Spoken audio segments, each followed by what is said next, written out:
They love the thrill of the chase of victory, right? There's nothing wrong with that, but there is something wrong with that when you're willing to compromise your integrity or your character for the sake of your own desires. I think it's really important to be able to watch these types of things, because these things slip and creep and come about in ways that we don't even expect. Perfect example of how sin affects our lives, what these things look like, it would be something similar to, say, nuclear fallout. You know, if we had a power plant somewhere around here and they dealt with, nuclear fissures and fissions, things of that nature, and of course, there was this big meltdown, right? Initially, there's that big cataclysmic event, which is the sin of its originality, right? And then you see how desolate the area around it even becomes for numbers and times and years, right? The same thing happens when you perpetuate sin. So, from hypothetically speaking, say if I was to sin and be out of line with God, right? And I begin to have children, and I teach them the same things that I do what is right in my own eyes, instead of teaching them to follow God, that sin literally only begins to get worse and get worse. And eventually, they become what we consider to be generational curses. The fact of the matter is, though, the variance of sin don't make any different. Before our absolute holy God, sin is still sin and out of line. So being able to understand that sin not only affects you, it affects those around you, it affects your family. It has underlying circumstances that often cannot be seen. A perfect example is in Scripture. We're all familiar with Jacob, right? Jacob wrestled with God. Jacob was a trickster. Jacob was a little to no integrity, depending on what it was about. He literally hustled his whole entire brother out of his birthright. How exactly you take a birthright from somebody, something that's given to you at birth? I didn't know such things could be done in writing until I see the Scripture, but he did it. But you see, because of those actions he engaged in, his sons, disrespectful, racist, rapists, even sold their very own brother into slavery, right? Because Jacob, still went out of line, favored him amongst his sons instead of loving everybody. So you see how sin can actually be planted as a seed and can reap fruits, negative fruits, mind you, that beget more fruits, that begin to create situations of despair, situations of danger, situations of calamity. It manifests itself as broken families, broken marriages, broken people. Yes, ma'am?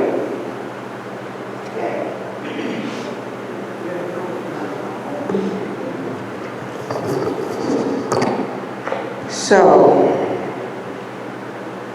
and I think I talked with someone about this. So forever, I have known the Scripture,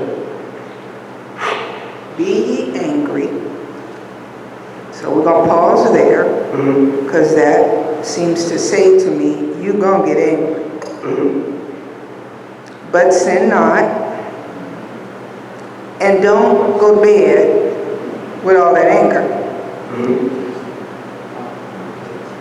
Because when I do, I can give place to the devil. Yes.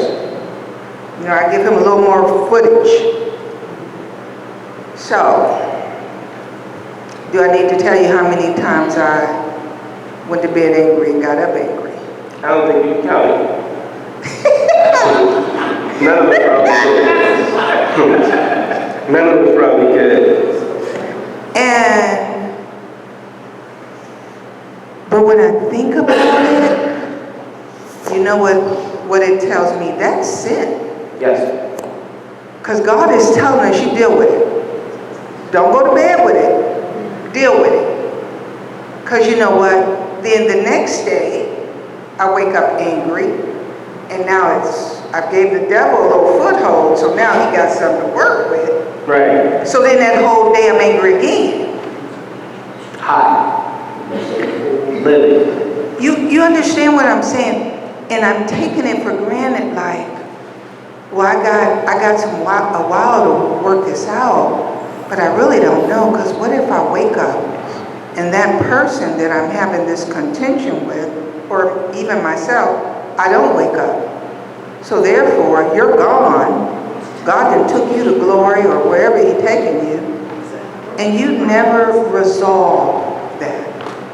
I watch people that go to the cemetery because they have not resolved the issue of that anger, and they let the devil get a foothold of that, and they're stuck with it. So I'm just saying, you know, like Brother Dabney said, and a beautiful thing, I think, when you're close to people and they get to see that part of you that nobody else get to see, and then able to say, you know, hey babe, you need to check that.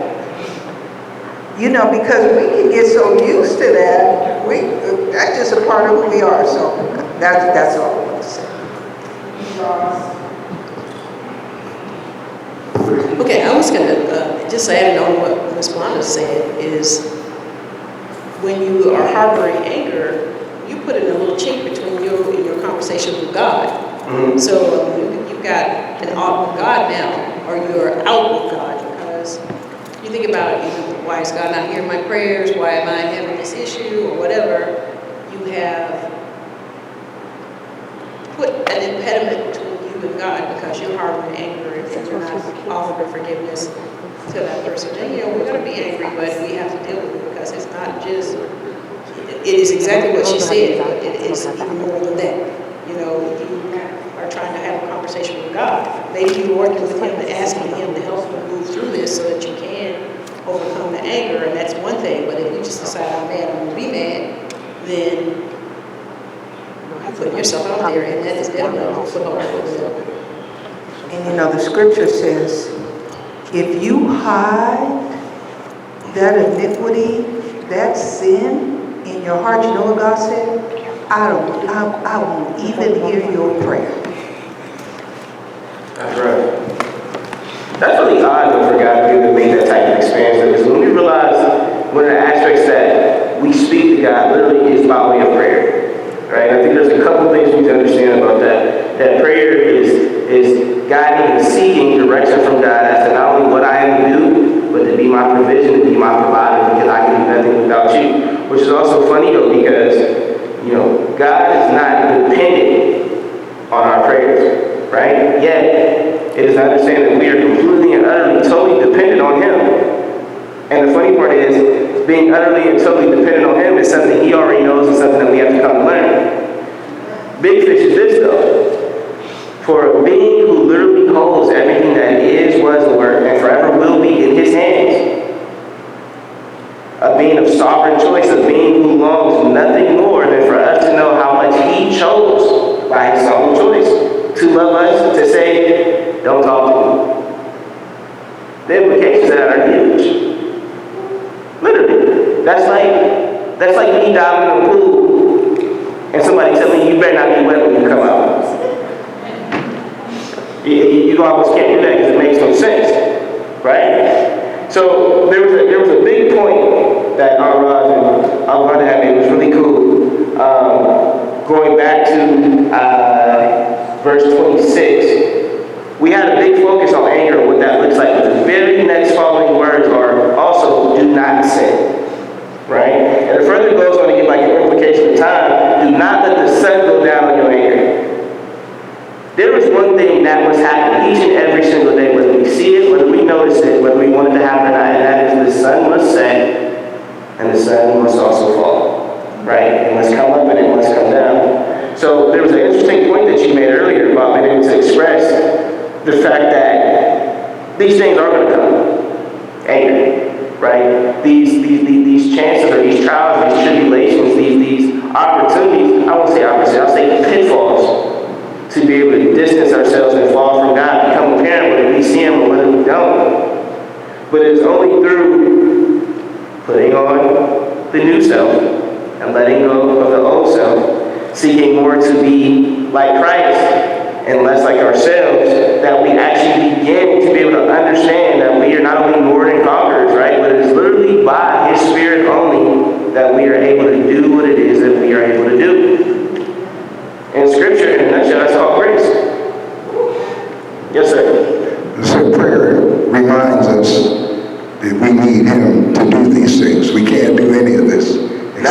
God helps us, you know, and that's where prayer comes in, just to remind us, Lord, I need you. I need you right now, I need you.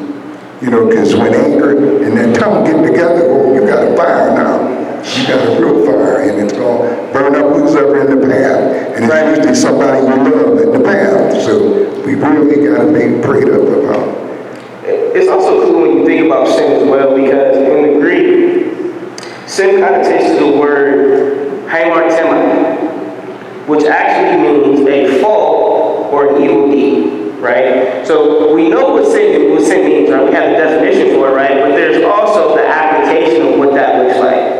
And after that fault or evil deed comes into play, the actual manifestation that in our lives literally becomes the emphasizing of the consequences of choosing to make decisions relying on self instead of God's inner working or faith. The word in and of itself literally means if you don't rely on me, you cannot win or do anything. Sad part is, we almost have a predisposition to sin, if you will. Just being born, being human. So it's the very thing that God not only hates, that God not only dislikes, the very thing that can separate us from Him is the very same thing we could not do if we wanted to. Now in Scripture, there's only 2 times ever that we weren't prone to sin. That is before the fall of creation, and that is being made anew when we go on the glory with Christ. But think about that though. There was never not a time between the fall and between the things that come in Revelation that we are not in a position to want to, try to, or just got done sinning. You ever think about that? Even the purest of hearts and the purest of minds, the Bible goes on to say that, you know, the heart itself is vile and wicked. Who knows it? As we touched on in the sermon this past Sunday, Israel's biggest problem, Israel continues to wrestle with God because they continue to do what was right in their own eyes. They continue to act in the strength and accord with themselves instead of that of God, which we just described a minute or two, literally as manifestation of sin. Yes, ma'am. So I have to tell you this. Yes, ma'am. Because when we do what is right in our own eyes, we end up with those cycles of sin. Yes.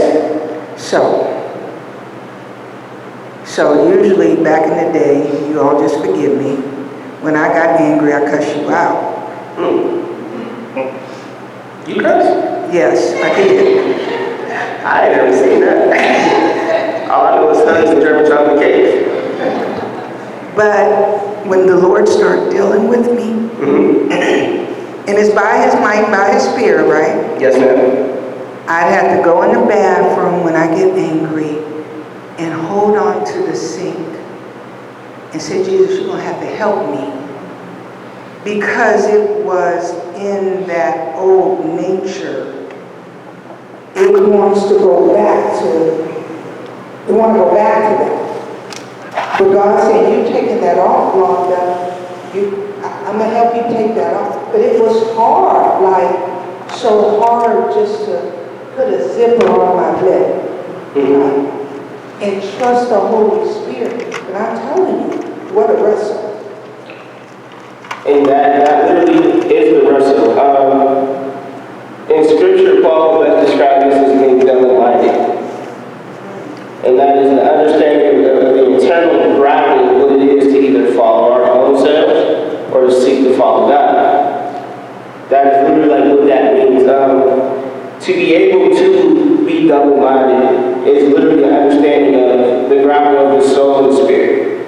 The soul is my human, my awareness, my being, right?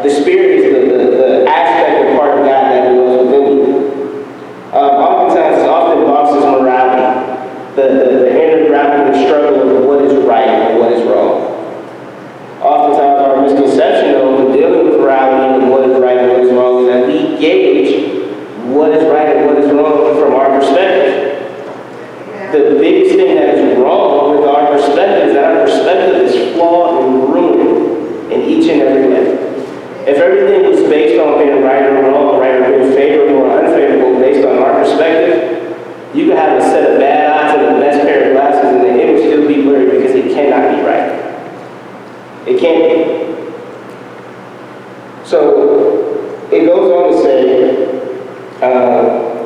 in verse 28 as well, let the thief no longer steal, but rather let him labor, doing honest work with his own hands, that he may have something to share with anyone in need.